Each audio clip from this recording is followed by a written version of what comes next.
Hi, welcome to another edition of Carnivore Bites. I'm your host, Jeff Sherman, along with Dr. Eric Lopkin.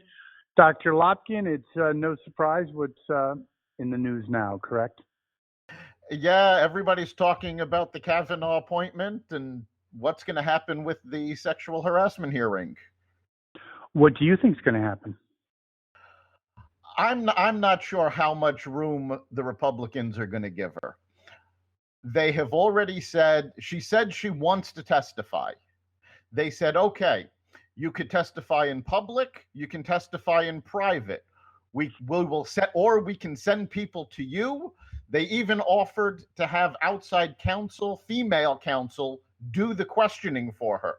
She is digging in her heels. She does not want any of these. She's trying to lay down conditions. And it seems to me like she just doesn't want to be under oath. So what do you think the problem? Do you think it's a facade? It's a fake? What do you think?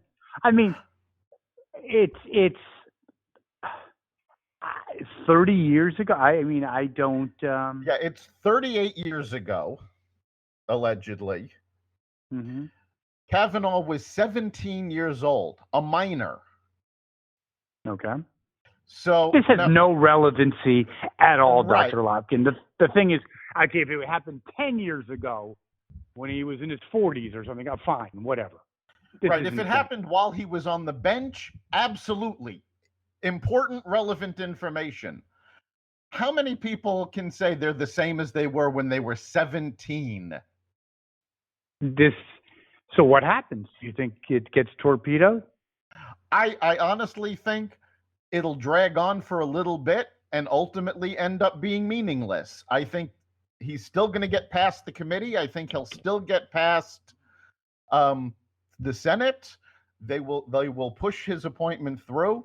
What I would like to see, she keeps making a big deal. She wants an FBI investigation,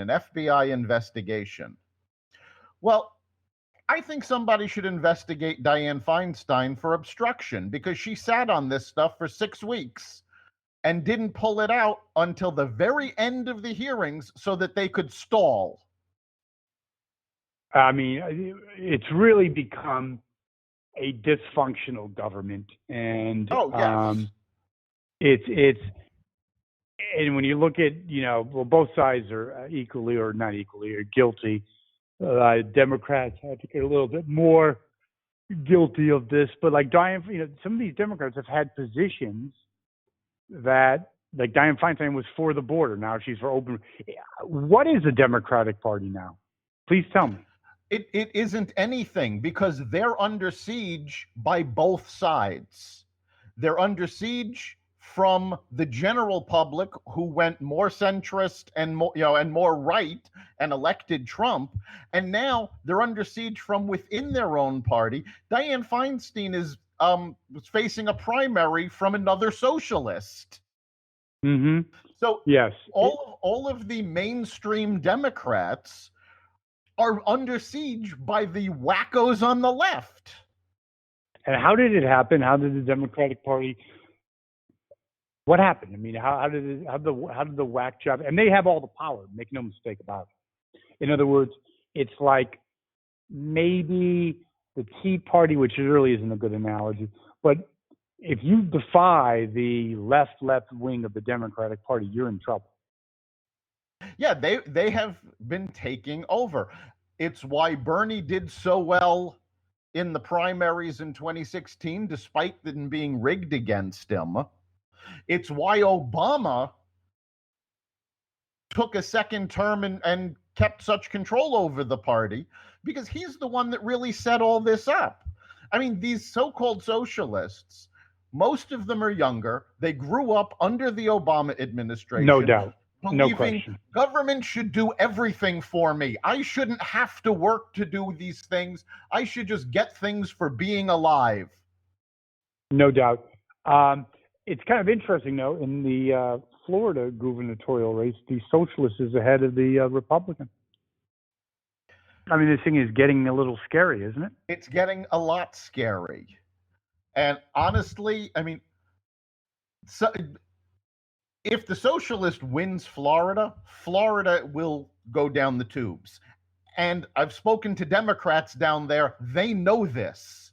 They don't. Well, why is he ahead of the polls then?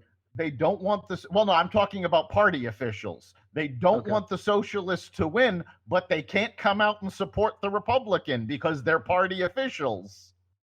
True. So the Kavanaugh, you think, does get confirmed? I think he'll still get confirmed. Okay, I still think that the Socialist does not win in Florida. And now the last question is the blue wave midterms. How do you see it now? I think the blue wave is gaining strength, and it's getting scary because it's not a blue wave of mainstream Democrats. I would agree with you. These are left-wing socialists who have taken over the Democratic Party. Very, very disturbing. Well, Dr. Lopkin, we'll have to pick this up next week. Absolutely. Thank you very much. Take care. You've been listening to Carnivore Radio's podcast. You can catch us here every week. Carnivore Radio is part of the Xvadio podcast network. You can listen to the podcast at blogtalkradio.com/Xvadio.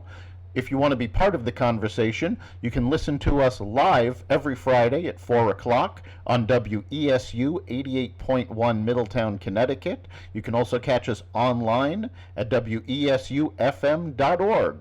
We look forward to hearing from you and see you next week.